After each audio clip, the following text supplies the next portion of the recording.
নির্বাচন ঘিরে বাড়ছে রাজনৈতিক তৎপরতা। বিধাননগরে সিপিআইএম প্রার্থী সৌম্যজিৎ রায়ের সমর্থনে অনুষ্ঠিত হলো বড় মিছিল। শ্রীভূমি থেকে শুরু হয়ে বিভিন্ন এলাকা ঘুরে গোলাঘাটায় শেষ হয় পরিক্রমা। 2026 পশ্চিমবঙ্গ বিধানসভা নির্বাচন যত এগিয়ে আসছে ততই জোরদার হচ্ছে রাজনৈতিক প্রচার। আজ বিধাননগর বিধানসভা এলাকায় সিপিআইএম প্রার্থীর সমর্থনে এক বড়সড় নির্বাচনী পরিক্রমা অনুষ্ঠিত হলো। বিধাননগর বিধানসভা কেন্দ্রের সিপিআইএম প্রার্থী আইনজীবী সৌম্যজিৎ তাহার সমর্থনে দক্ষিণ দমদম 3 নম্বর এরিয়া কমিটির উদ্যোগে একটি নির্বাচনী পরিক্রমা অনুষ্ঠিত হয়। এই পরিক্রমা শুরু হয় 34 নম্বর ওয়ার্ডের শ্রীভূমি বাসস্টপ সংলগ্ন বিবেকানন্দ মূর্তির সামনে থেকে। মিছিলে উপস্থিত ছিলেন কমরেড রবীন দেব, মহিলা নেত্রী সোমা দাস চক্রবর্তী সহ অন্যান্য স্থানীয় নেতৃত্ব। পরিক্রমাটি ওয়ার্ডের বিভিন্ন এলাকা পরিক্রমা করে সাধারণ মানুষের সঙ্গে যোগাযোগ স্থাপন করে এবং নির্বাচনী বার্তা পৌঁছে দেয়। শেষ পর্যন্ত এই মিছিল গোলাঘাটা বাসস্টপে এসে সমাপ্ত হয়। নেতৃত্বের দাবি, আসন্ন নির্বাচনে সাধারণ মানুষের সমর্থন তাদের দিকেই রয়েছে এবং এই ধরনের কর্মসূচির মাধ্যমে সংগঠন আরো শক্তিশালী হচ্ছে।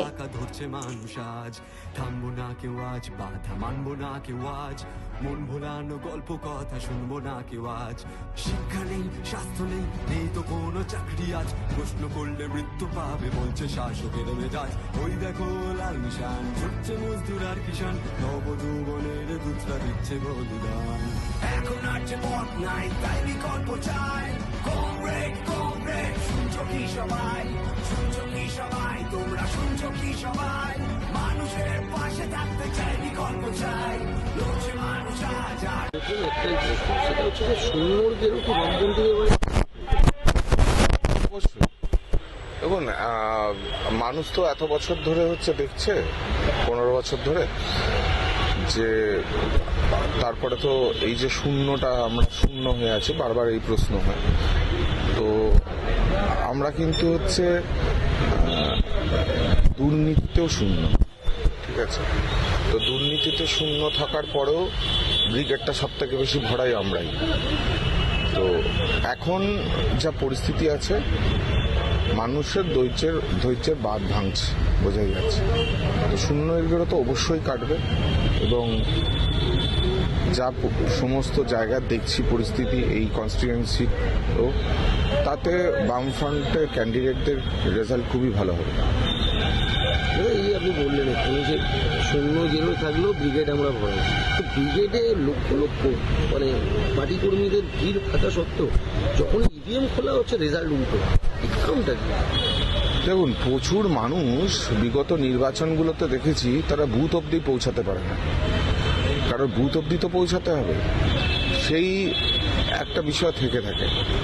কারণ প্রতিবার দেখা যায় যে সেন্ট্রাল ফোর্স আসছে, তারা বুথ আগলে পড়ে থাকছে, অথচ মানুষ যে বুথ অবধি পৌঁছচ্ছে না, সেই ব্যাপারে কিন্তু ইলেকশন কমিশনের তরফ থেকে একটা অ্যাক্টিভ কোনো রোল আমরা দেখি না, বিগত দিনও দেখি বুথ অবধি পৌঁছানো।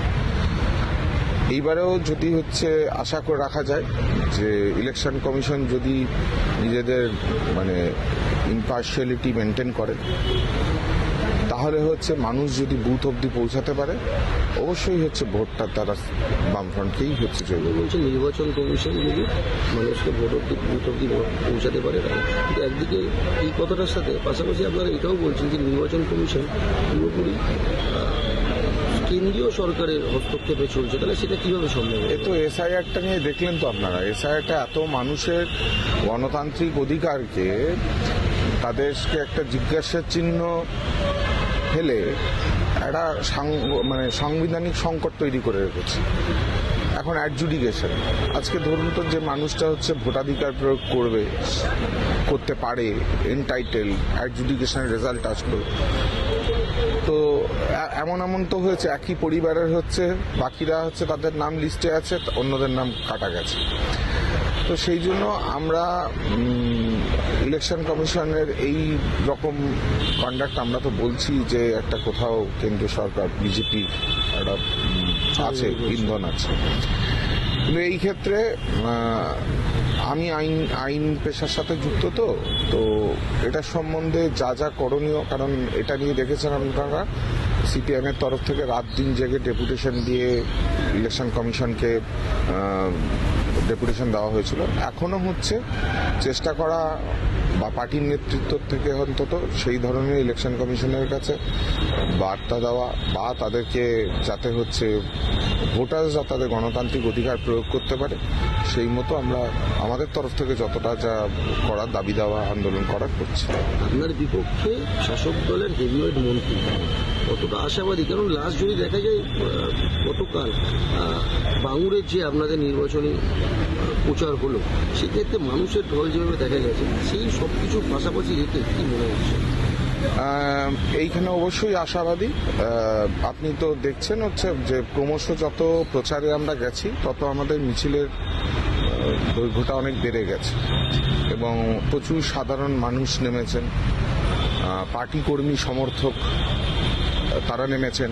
কারণ একটা জিনিস মাথায় রাখতে হবে যে এবারে কাস্তে হাতুড়ি তারা চিহ্নে ভোট হচ্ছে, উদ্দীপনাটা স্বাভাবিকভাবেই হচ্ছে, পার্টি সিম্বলের ভোট হচ্ছে 15 বছর পর, সেটা একটা বাড়তি উদ্দীপনা আছে। এবং আমরা যেভাবে হচ্ছে মানুষের সাড়া পাচ্ছি বা মানুষের কাছে সাথে যখন কথা বলছি তাদের মধ্যে যে লক্ষ্য করা যাচ্ছে তাদের মধ্যে যে ফ্রাস্ট্রেশনটা আছে দীর্ঘ 15 বছরের তারা যে পরিষেবা থেকে বঞ্চিত, তাছাড়া হচ্ছে যে ধরনের দুর্নীতি বছরের পর বছর উত্তরোত্তর বৃদ্ধি পেয়েছে, সেই সমস্তগুলো মাথায় রেখে আমরা আশাবাদী যে আমরা এই কনস্টিটিউয়েন্সি কেন বাকি সব জায়গাতেও ফল ভালো হবে। বিধায়ক হওয়ার পরে বিধাননগরের মানুষের জন্য প্রথম কাজ কি থাকবে আপনার? প্রথম কাজ হচ্ছে মানুষের যে বামফ্রন্ট আমলের যে উন্নয়নগুলো হয়েছিল বিধাননগরের ক্ষেত্রে প্রচুর উন্নয়ন, মানে অনেকগুলো জিনিসই করা হয়েছিল, সেগুলো কিন্তু এই 15 বছরে তাদের মেনটেনেন্সটা প্রপার হওয়াটা দরকার ছিল। এবং বেসিক অ্যামিনিটিস যেটা আছে সেটা রাস্তাঘাটের যে অবস্থা, রাস্তাঘাট, নিকাশি ব্যবস্থা, জল, আলো, এই সমস্ত কিছু সিনিয়র সিটিজেন্সদের জন্য হচ্ছে প্রচুর আছে জানেন, তাদের ক্ষেত্রে হেল্পলাইন, বেকার যুবক যুবতীদের ক্ষেত্রে অ্যাটলিস্ট হচ্ছে বেসিক ট্রেনিং হাবসগুলো করা। এবং আইটি সেক্টরের ক্ষেত্রে হচ্ছে আমাদের এত বড় একটা আইটি সেক্টর, সেটা তো হচ্ছে যেভাবে হচ্ছে প্রচুর কোম্পানি যারা হচ্ছে ছেড়ে অন্যান্য স্টেটে চলে গেছে, সেই জায়গাটাকে কিভাবে প্রমোট করা যায়, আবার রিভাইভ করা যায়, সেইগুলোকে ইমিডিয়েট আমাদের হচ্ছে উইদিন 1 ইয়ার মধ্যে এগুলো আমাদের করে ফেলতে হবে। জুরিডিক্যাল সায়েন্সও তিনি বক্তৃতা দেন, ওই এমইডি ইউনিভার্সিটিতে বক্তৃতা দেন, এমনকি ডিজি আইজি এই সমস্ত পদে যারা আইএস অফিসার বা আইপিএস অফিসাররা রয়েছে তাদেরও তিনি ক্লাস নেন। সুতরাং এই ধরনের উপরের দিকে আছে, নিচের সাধারণ মানুষের রক্ষা করে গরিব মধ্যবিত্ত যাদেরকে মিথ্যা মামলায় জড়ানো হয়, নানাভাবে বঞ্চিত করা হচ্ছে, তাদের পাশে থাকা। সুতরাং সৌম্যজিৎ রাহা আর এই 4বার বিধায়ক, এবার 5বারের কথা বলছেন নিজে। ভাবুন কতবার, 5বার কি কতবার ধাক্কা খেলেন, কতবার রেড হলো বাড়িতে। আর ওই পরশু দিনের আগের দিন তাকে ডেকে পাঠিয়েছিল, তিনি হাসপাতালে শুয়ে পড়লেন, ছেলেকে পাঠিয়েছে।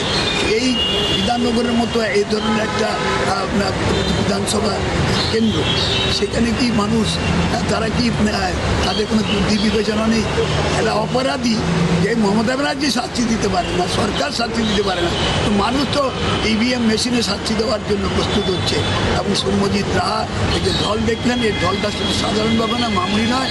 আগামী 29 তারিখে বুধবার দিন তারা সমস্ত শক্তি নিয়ে এই সমস্ত বাধা অতিক্রম করে কাজে তারা চিহ্ন ভোট দিয়ে সৌম্যজিৎ রাহা জিতে